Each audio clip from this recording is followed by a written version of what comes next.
all we're doing here is we're actually freeing the blocking of emotions by feeling our body and creating love where there was abandonment. Welcome to The Art of Accomplishment, where we explore how deepening connection with ourselves and others leads to creating the life we want with enjoyment and ease. I'm Brett Kistler, here today with my co-host, Joe Hudson. Oh boy, what a week.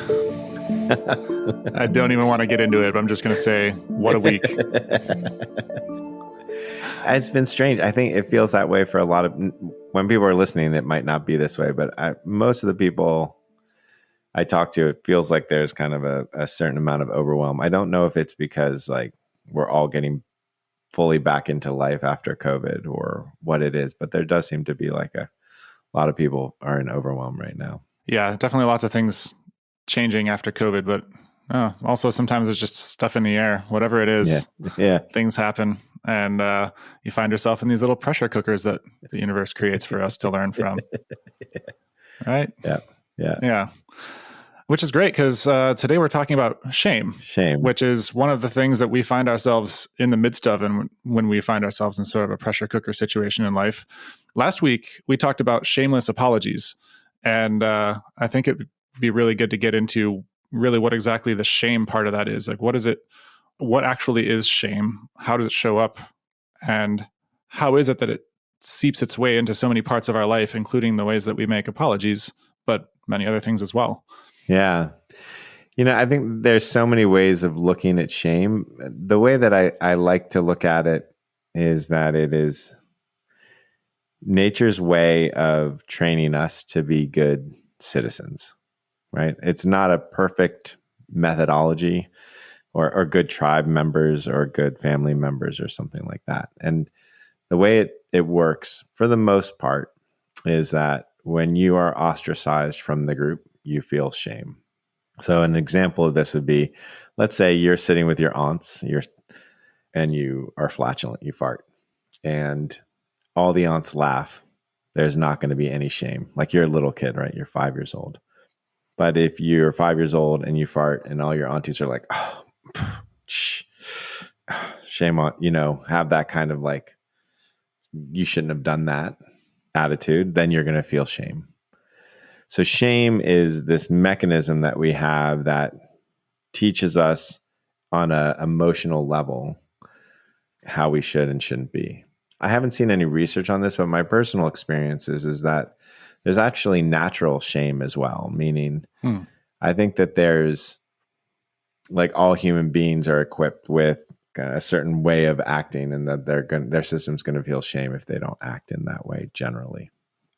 So it seems like that's a natural thing that happens for folks that can be overridden or destroyed in somebody, but it seems to be there.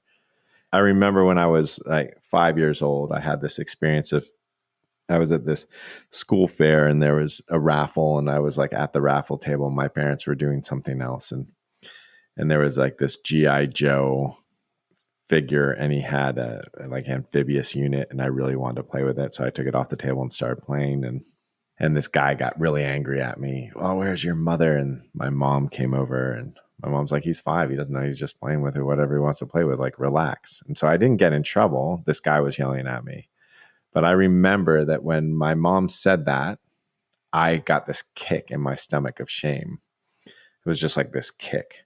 And though she wasn't upset at me, he was upset at me. The shame didn't come when he was upset at me. The shame came at that moment when I knew I shouldn't have taken the thing off the table, and my mom was defending me. And I remember that feeling. And I remember for like a year after that, every time I would think of that feeling, I'd get that kick in the stomach again. Like it was like, I have this very specific memory of it and not wanting to feel that. And looking back at it now, I realized that was the second thing that shame was doing, which shame just seems to stop all the emotions and like stagnates emotion. So you don't get emotional fluidity. And so that's the other interesting thing that shame does, is it just kind of stagnates the emotion, which means that shame is often something that people get stuck in for years and years and years and years and years, because it is a slowing effect on, or a stopping effect of the emotional fluidity. Yeah, you've mentioned before that you once wrote a list of all the things that hadn't changed in your life over 10 years, and every single one of them had shame around it. So like last night, as I was preparing for this episode, I wrote a list of all the different kinds of shame that I felt over the past year, shames that I avoided and I didn't take any action based on. And I looked at all the things that would have occurred in my life if I had actually just taken the actions that I had the shame around. And some examples were, shame of missed opportunity, shame of feeling transactional, shame of being salesy, shame of not being able to take care of people, shame of drawing a messy boundary, all these different things that it was just a little bit easier just not to do that. And I look back and I'm like, man, I would have had a really different year. And it would have been like, it's really exciting to think about what might have happened had I just done all those things I was ashamed of. And also from where I'm sitting right now, it doesn't feel like there was actually any real danger in that shame other than just stepping out of my comfort zone. Yeah. That's the interesting thing is like, let's say the shame of being salesy or transactional or something like that. That's something that a lot of people have learned. I work with some people in business and they're just like, of course I'm looking out for my interests. Of course and I respect other people who are doing that. And of course that person's selling because that's their job. They have a business and of course they should be selling. And I would like them to, see me as human and not be too forceful about it, but that's their job. And then I have other people who are just like, as soon as they think about marketing or sales, they're like, ooh, gross. And I don't want to do that. And there's shame around it. And a lot of that is just what you've been taught by your specific society, your specific tribe. And that's the amazing thing about it is that all these people in today's society, it's not like we all grew up in the same tribe generally. And there is like the norms of that, like micro civilization. It's like your neighbor could have a completely different set of shames than you have, which is just fascinating. Like the opportunity is you get to really say, what are the social norms I want to live by and that I want the people around me to live by? You get to think about that as you're addressing your own shame, which is cool. Yeah. I feel like a good metaphor for this is like an electric dog fence. Like you have you have a road that has cars on it and dogs get hit by cars and that's not good. So you put a fence around it. You want your dog to feel relatively free and you don't want to build a physical fence around your yard. So you put an electric fence in and then you train the dog by having it approach the fence and it gets the shock collar. And every time it gets the shock collar, it's like unexpected and it recognizes that something is wrong. And it goes into this like, there's like a nervous system shutdown. And then it just doesn't do that thing anymore. And then after it's been trained, you can actually turn the fence off and it's just not going to go where that fence had been. And maybe it's not feeling shame about going there, but it's the same kind of nervous system response where we develop these habits of, oh yeah, I'm not going to go there. I'm not going to do that. That's going to get me rejected. And then we just often don't question it. And we just live in that electric fence that we've built for ourselves or that society or our parents, kind of trained us on. And it's interesting that you mentioned now that, everybody has a different electric fence and we have all these different micro societies interacting. So there's just so much tension around like, well, what are you in so much shame for? What's going on? Or you should feel shame. You should be ashamed. And then we have this like whole thing where people use shame as a tool for social justice or to try to change behavior in society, which just doesn't work. No, it makes people rebel against it, especially if they don't agree. And the other thing that's really cool about your metaphor is that I don't know if you know this, but there's dogs that learn that if they just go through that fence really quickly, it's worth it. So they just like run really quickly and that like it shocks them, but it only shocks them for like a little bit of a time because they're out of the zone, because it only shocks you within the zone. And that happens with people too, and as far as shame. So let's say you have a natural habit like sex, meaning that it is in your nature to have sex. I mean, it's more than in your nature. You can almost say your nature is to have sex, right? Because if we didn't have sex, we wouldn't be here. It's as much as it is to eat. As much as it is to eat. So if you throw shame onto that urge, right, which most of society has done. Or onto eating for that matter. Then you start associating shame with, it's like things that wire together, fire together. So every time sex happens, shame happens. There's actually something that happens where people get addicted to shame, I would say, where the shame is the addiction. And so sex isn't as thrilling unless there's a little bit of shame with it, or eating isn't it, or shopping isn't as thrilling if there isn't a little bit of shame with it. So there's this weird thing that happens, which is a lot like the dog running through the fence. It's like, I want that thing. I want to be roaming, and I will take that shock, and it'll just kind of like add to the thrill of getting through and making it happen, which is totally fascinating to me. And I think that's the other thing that happens as far as keeping bad habits in place. There's this great quote that says, shame is the locks that hold the chains of bad habits in place. And I think this is one of the big mechanisms for it, is because we actually become addicted to the shame because we want the stuff that comes with it, like sex or food or things or a bunch of stuff in our nature. Yeah. So we just keep going back to that shame place, but then not actually getting the thing that we want because we're locked up in shame, and it blocks our emotions. And right. The emotions are a part of our experiencing the actual thing. If we're not feeling the emotions, then we're not actually. Right. So it's an empty ghost syndrome. It's like, oh, I got the thing that I wanted, but I didn't get to enjoy it completely because there's shame. And so it doesn't actually fully fulfill me. So I need to do it again and again and again and again. This seems like it would be a maladaptive evolutionary thing to go into something where we feel shame and then all of our processing shuts down. Like, that doesn't seem optimal. What's going on? What is going on with this? It keeps us inside the fence, right? That's the thing, is it keeps us inside of that line, which is what we need evolutionarily to exist as tribe, right? Like as a small group, as a village, as a nation to some degree. Like, we need to stay within that fence or we're just not going to work out as well. And so, yes, it's not perfectly adapted, but it had a reason. And the reason to some degree is useful. I mean, people without shame, they're psychopaths, right? That's the name for them, is psychopaths, is people without shame, and they will like hurt people, and then society will completely fall apart. If we had a society of psychopaths, I don't think that the society would operate very well. Right. It sounds like one of the variables here is just that society is now changing so much more rapidly than it used to. Just with everything that it relates to our nervous system, is just that everything is changing faster than it ever used to change. So every part of our nervous system needs to be able to update faster in order to maintain contact with what reality is now and not what it was 100,000 years ago. And maybe it's possible as well that like some of the ways that it's adapting aren't good for the long run either, right? So it's kind of it's a I have no idea what's going to happen societally speaking. But what I can say is that what's happening with the shame in people that I work with is that when they feel shame around something, they usually are stuck in that habit, and they're usually stuck in that mode for an extended period of time. And to be able to address and lift the shame is fantastic.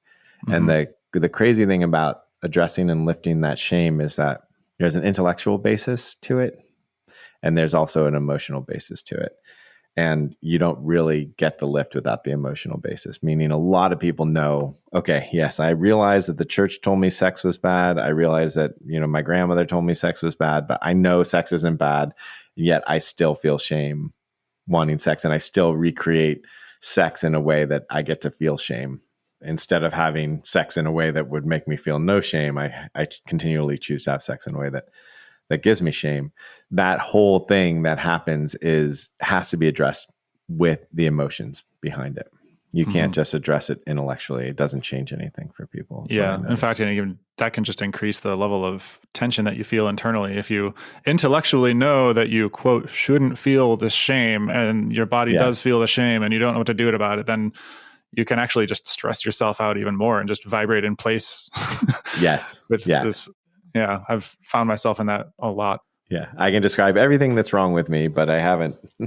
But nothing has changed. That's a little slice of pain and discomfort. Yeah, exactly. One thing that I noticed though is, so when we're talking about, being the dog that runs through the electric fence, which is like, I'm going to get my freedom. Sometimes he'll run straight through the electric fence and get hit by a car. Yes. And that's one of the things that you just have to do you just have to accept that? It's like, okay, if I'm going to move through the thing that my entire system thinks is going to hurt me or get me ostracized, to find out if that's true, sometimes I am going to get ostracized and find out that it's true. And sometimes maybe I won't. I don't think it's necessary. I think running through the fence just starts wiring stuff together. And so I don't think that's necessary. I think it's just far better to turn off the fence, so to speak, meaning that like really address the shame underneath it and really investigate it both emotionally and intellectually and watch it fall apart and then take your action. One of the ways to do that is to really feel the want in the shame itself, meaning like really feel the desire to like, what is the sexual experience you do want? What is the eating experience that you do want? Right? Because usually the one that's wired with shame is not the one that you actually want. So it's also seen that there's nothing to be like to really intellectually take apart the thing that people think that they should be ashamed of so that it can exist. Yeah. I think this can lead to another interesting place, especially in self-development or self-exploration, where it's easy for us to identify the shames that we're like kind of ready to let go of and not identify the ones that are deeper. And so we might go on a mission where we're like, you know what? I feel a lot of shame about sex. So what I'm going to do is I'm just going to, deconstruct all of my sex shame and I'm going to go have all the sex that I want. And then they're not going to, maybe you might not notice that there's actually deeper shames in there that you're also recreating, like shames of abandonment or shames of like recklessness or just like all kinds of different things that you're still recreating in the way that you're going about exploring your newfound freedom in the one shame area that you're exploring. And that might take a couple of years of a process before you realize, oh, wait, I actually was using this exploration of shame to run more further from other shames that I wasn't looking at. If you have a group of people around you, the best way to address the shame is to see that you're loved within the action. You can't do this by yourself, but it's a cool thing to do. It's like if you're having shame around the way that you eat, for instance, how do you create a situation where you're loved for the way that you eat? How do you create a situation where you can be appreciated, where there's nothing that you have to hide, that you're not like sneaking into the corner and hiding? And so it's like when we do like a lot of our courses, one of the things that we do is create that container of love, because a lot of what people are ashamed of, nobody else has a problem with. It's amazing. You'll hear somebody in one of our workshops and they'll be like, oh, I want to feel pleasure. And they won't even say what kind of pleasure that is. And they'll be like, oh, I feel ashamed to even want. I feel selfish. I feel ashamed for even wanting to feel pleasure. And I'll ask, hey, does anybody here have a problem with them feeling pleasure? Who here wants this person to have a life that's full of pleasure? And it's like that perpetually. It's like if I asked a room full of people and said, hey, who here has a problem with Brett wanting to make his business really successful and going out there and really selling his business so that it can be successful as long as it's in alignment with who he is? Anybody opposed to that? Nobody would say that they were opposed to that. Right. And so to really see and feel that love is an amazing thing. And that changes shame, because shame is often put in place because of, a society telling us that we were bad or wrong or being ostracized. Yeah, I guess I wonder here. One of the things that you said is it's maybe not about not running straight through the electric fence and finding out what happens, because that might be more likely just to recreate it. And so it's more about just inspecting it. And you can create a group for yourself of people where you can test it out, which, there's that saying that we're traumatized in relationship and we're healed in relationship, where especially for something like shame, which is such a social type programming, that for not just our intellect, but for our whole body, our whole nervous system to experience the unexpected, which is to be loved for the thing that we are ashamed of, is really what's kind of required to get down to that. Yeah, if you're doing it with other people, that is the quickest way. But there's lots of ways to address it within yourself. And you mentioned this a while ago. One of the ways to address it in yourself is to not recreate the behaviors. So what I notice is so for instance, one of the things that we go through in some of the courses is people getting in touch with their anger and being able to move their anger, but not at anybody, not in a way that hurts anybody, but just let that energy move and to learn how to love it. In that process, they might get angry at somebody, or they might break something. So then they can go see anger isn't safe. They'll create the shame to reinforce the the worldview or reinforce the identity. And that's one of the coolest things about shame, is that it does like create, it is kind of the outline of our identity often, or part of the outline of our identity is the things that we are ashamed of. Yeah. And it can be subtle. There's just, when you have a couple layers of shame over a possible action you might take, it just doesn't occur to you that that action is even possible, or that this version of you might even exist. Right. There's just, no, I'm just not that way. I've always been this way and not that way. I'm not a salesy kind of person, somebody might say. Right. Or I'm just not into sex. Right. Yeah. Yeah, exactly. But what I notice is that we have this natural desire to unfold, this natural desire to flourish, this natural desire to become more and more free. And we will, as one part unfolds, we will start running up against those things that we can't see. We start running up against the shames that are so deep in us that we're not aware of today. Let's say somebody doesn't have a group around them and they want to do some personal self-exploration on shame. I just described what I did yesterday, and that was really helpful, which was just writing down as many subtle types of shame that I could find, that I found were just subtly something that I just didn't want to feel. So I didn't take an action that would have led me in that direction. I went in some other direction. And then I, find myself deeper and deeper into my comfort zone. And then some form of stagnation occurs. I'm curious, what are some practices that somebody could take individually to explore their shame and use some of the tools that we've talked about on this podcast to explore it? The best way is the body. The body tells you when you're ashamed quicker than the mind ever will.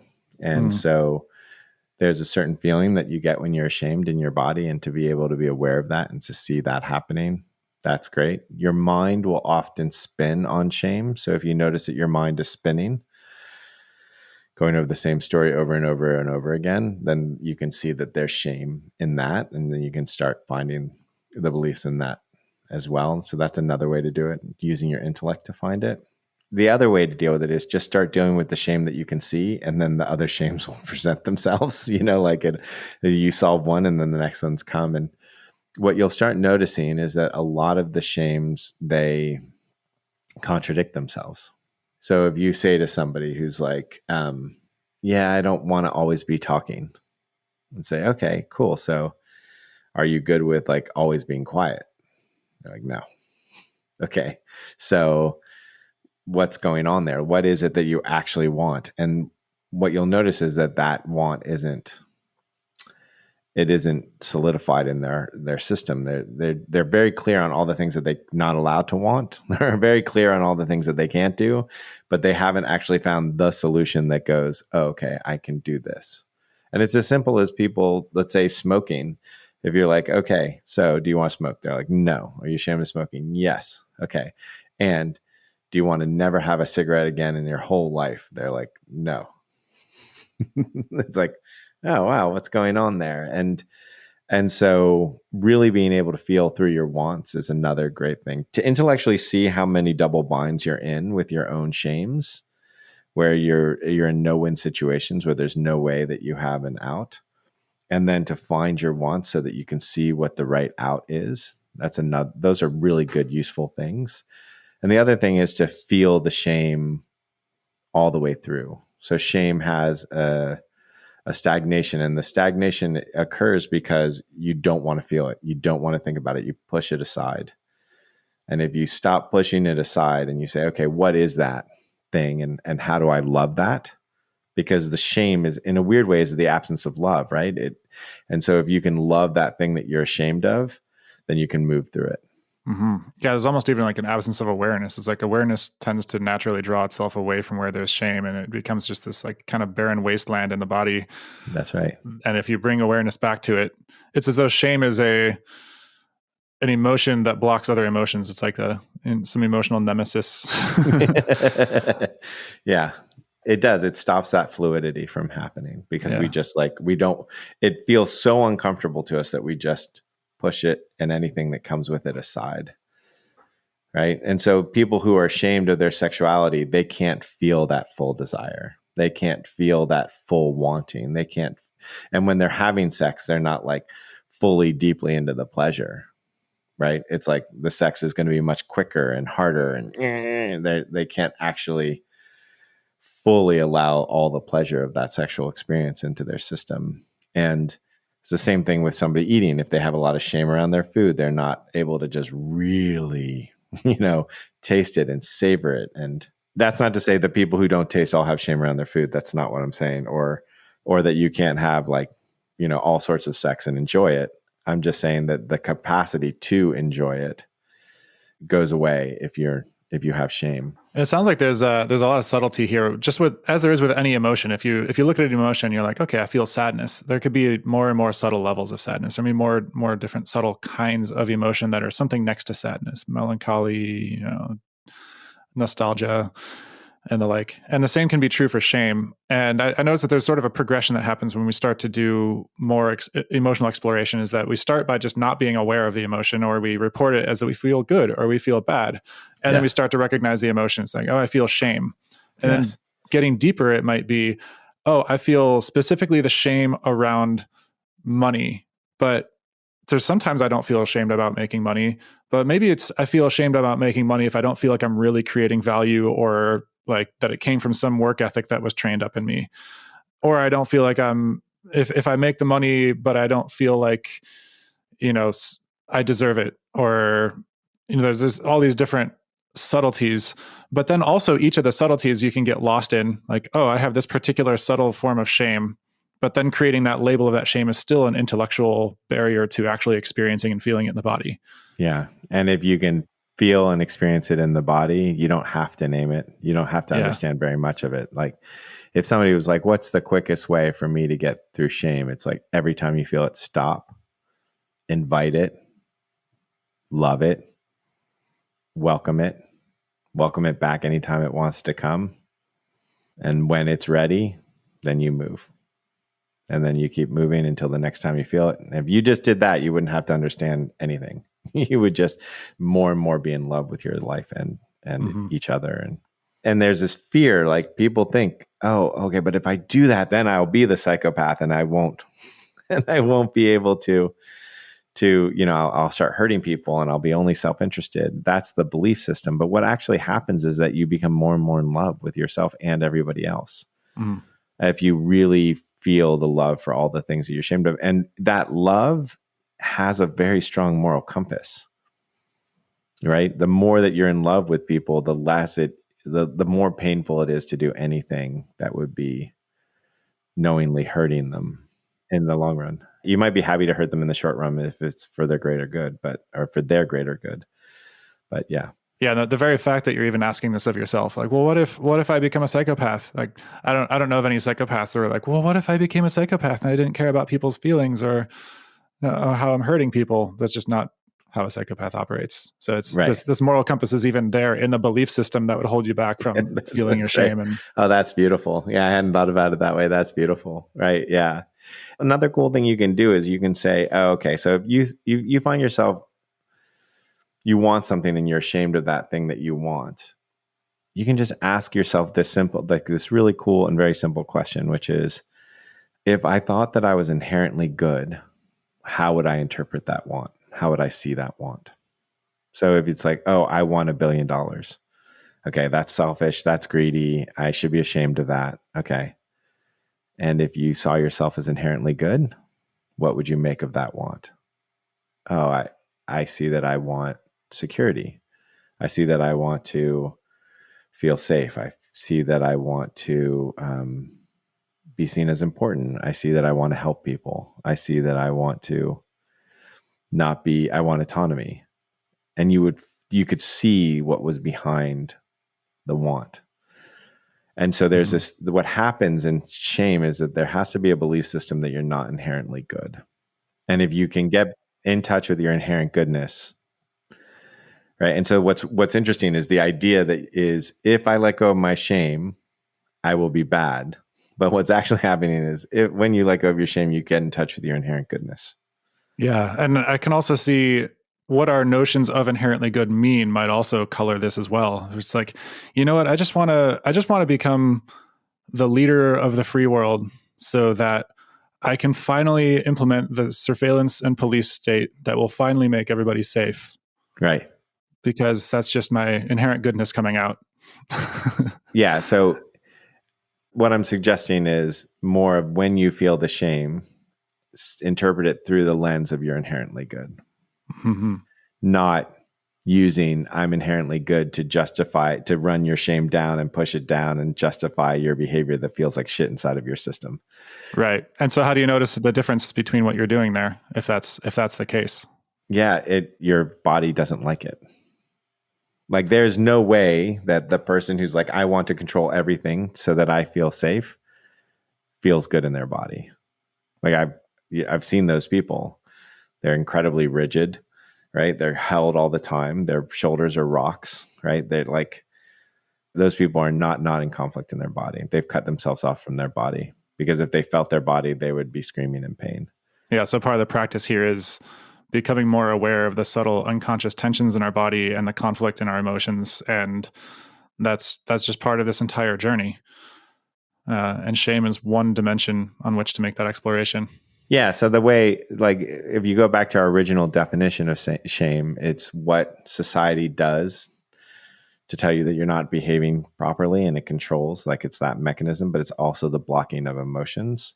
And so all we're doing here is we're actually freeing the blocking of emotions by feeling our body and creating love where there was abandonment. It's as simple as that. It's just counteracting it. Yeah. So from that perspective, there's a way that you could see shame as a way that we abandon ourselves. There's some part of us, there's some natural instinct, there's some natural impulse to be fully who we are. And we abandon that part by withdrawing from it in shame. Unless there's the natural shame, like I said, which is like, I think there is a natural shame if you're doing stuff that, there's certain behaviors that as humans, if we do it, we're going to feel that shame, probably with or without a society.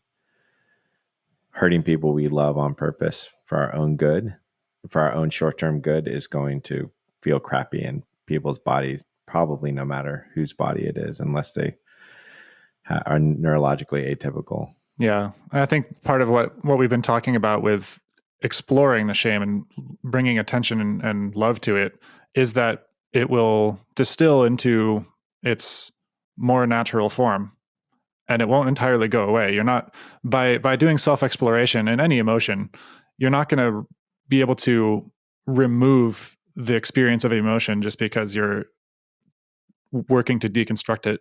If it's really meant to be there, if there's really something in you that's bringing up anger, you could suppress the anger, but you're not going to convince your system to just fully release the sense of something being violated, unless there's just a story to be seen through, and that story was just vapor all along.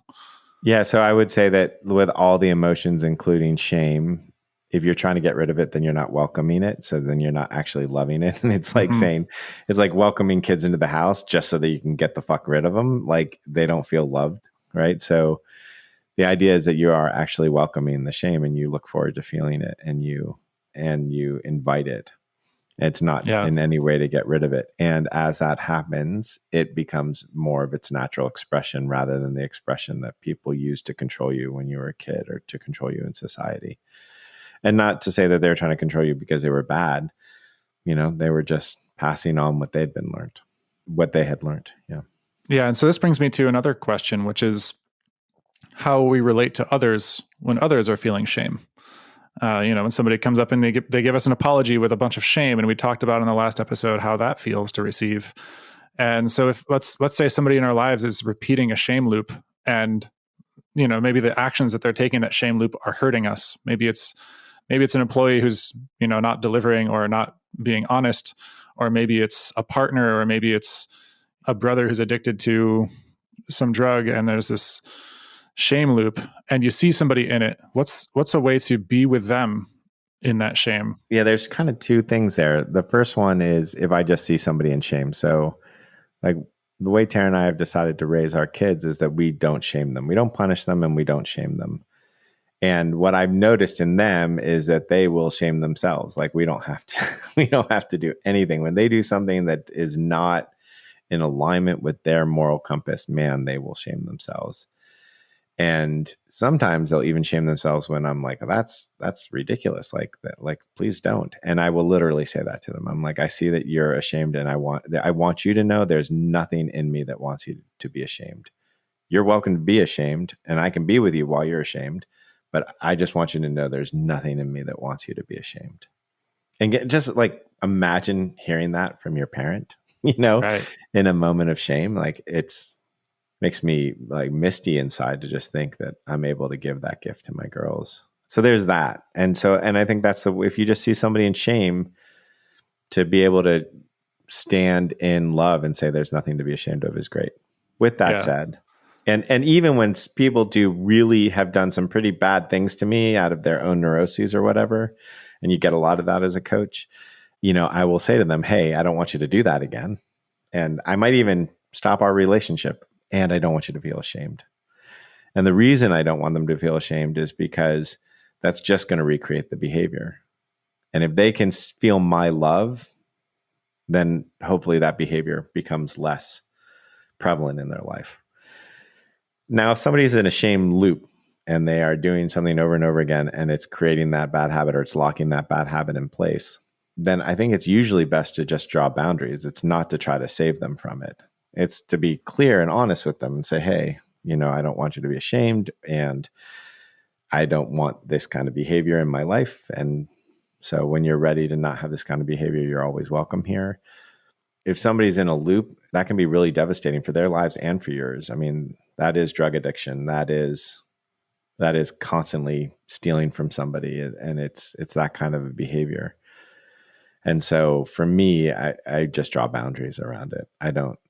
It doesn't make sense. It doesn't help them for me to be codependent with them on it. Yeah. One thing that you mentioned in the way that you relate to your daughters was you're like, I don't want you to feel shame. You're also welcome to feel the shame if you want to. And I think that's an important component here, because otherwise people could be like, coming from a place of trigger and frustration with somebody who's in a shame cycle around them, be like, stop feeling shame. And then that can just create a whole new shame pattern. A whole new shame pattern around the shame. Yeah, I did that once or twice. Yeah, exactly. Their shame was so uncomfortable for me that I wanted them to stop it. Yeah, which brings us back to apologies. Like, hey, I'm sorry that I have feelings around your shame, and I'm trying to control you. I have shame. Yeah, exactly. Yeah. And I think the thing about shame is it's a bit of a paper dragon in the fact that, or paper tiger. I don't remember which one is the phrase, but it melts with love. And in a weird way, I would even say that shame it's a version of love in the fact that it is care. So it's weird. We feel shame and we interpret that as, oh, there's something wrong with us. There's something bad. There's something that's unacceptable in us. And the only reason that we would think that is because we care to be good. We care for other people. Like, it is the thing that shows us that we love. It is an action of love. It is a sign of our inherent goodness that we feel it. And when you see it that way, instead of as like this horrific thing that you want to get rid of, it really can transform. And the way that it looks when it transforms is it just kind of becomes a natural guide rails about how you want to live your life. And if you do that, it's going to feel crappy. So you don't want to do that. And so it's just like that. But it's not based on what other people said. It's based on your love and how you want to be in the world. Mm-hmm. Not based on some weird authority figure who needed to have, people act a certain way so they could feel safe. And in that sense, it feels like there's sort of a natural progression of things where when you're a child, it makes sense for your parents, your family, your tribe to install in you the understanding of what is or isn't accepted, or what will or will not get you ousted. And then as you develop and mature as an adult, you get to develop your own inner compass and like connect more and more to that compass yourself, and inspect that shame and test it out and see what really actually feels good. Now that you understand the world a little bit more, you've lived in it some time, and then that locus of that internal compass becomes yours and not something that you've just adopted from the outside. Yeah. The only thing I'd change about that is that my experience with my daughters is that the moral compass is in them I wouldn't say right from the start, but it starts developing around 5, 6 years old. And there's this natural desire to be good, if they haven't been traumatized, if they haven't been shamed, like right. If you just allow them to figure it out and listen to themselves, they learn this thing very naturally. It's they want to love and be loved. Humans want to love and be loved. And you traumatize them, you beat them up, you tell them that they're bad, and they will believe it. And then they will they will not be in touch with that desire to love and be loved. And they will start trying to make up with it for control or dominance or violence or whatever. Right. So all those things just delay the onset, or perpetually, perhaps forever, delay the onset or stunt the onset of that internal compass. And it's natural for it to arise much earlier than we might expect if we're bought into the belief systems that shame is a tool for social justice, or shame is the way that we teach people how to operate in society. Yeah. So one thing that what I've noticed also is that, and something we've talked about before, is that one way to relieve some shame in our system is to share it. If we've been in a codependent pattern with somebody, just be like, hey, I know that I've been trying to control you, and I realize I've actually just been avoiding my own shame. And just noting it and saying that can be a way for the whole thing to just start dissolving in us. Absolutely. That's what AA is built on. That 12-step programs are built on that premise. Right. Yeah, absolutely. A lot of group work is built on the premise of like, oh, if I bring my shame out into the light and let people see it, especially if those people still love me and can still accept me, then the shame can vanish. Yeah. So as we close this episode, my invitation here is that I'm going to add all the things that I wrote in my notebook last night that I'm ashamed of into our show notes. Wow. And I also invite anybody else to go to our website, artofaccomplishment.com/podcast. And there's a feedback form there. You could just say, hey, here's some shames. Use a fictitious name if you want. No name. We're not going to use names in those show notes. And as they come in, I'll just add them to the list. And then you can go check out and see what all the different kinds of shames that people have had that they've sent in, and see where some of them might show up in you and be like, wow, I hadn't even thought of that one. But yeah, that one's real for me. That's cool. And also when you're going through them and you go, that's ridiculous that anybody would be ashamed of that. And that's ridiculous that anybody would be ashamed of that. Know that there's somebody out there looking at your shame list thinking the same thing. Mm-hmm. They're like, they shouldn't be ashamed of that. That's just human. That's just natural. Mm-hmm. Yeah. Awesome. What a pleasure. What a good idea. Thanks for coming up with that one, Brett. Yeah. All right. Thank you, Joe. Thanks, everybody, for listening. Yeah. Thank you. Thanks for listening to The Art of Accomplishment. If you enjoyed what you heard today, please subscribe and rate us in your podcast app. We'd love your feedback, so feel free to send us questions or comments. You can reach out to us, join our newsletter, or check out our courses at artofaccomplishment.com.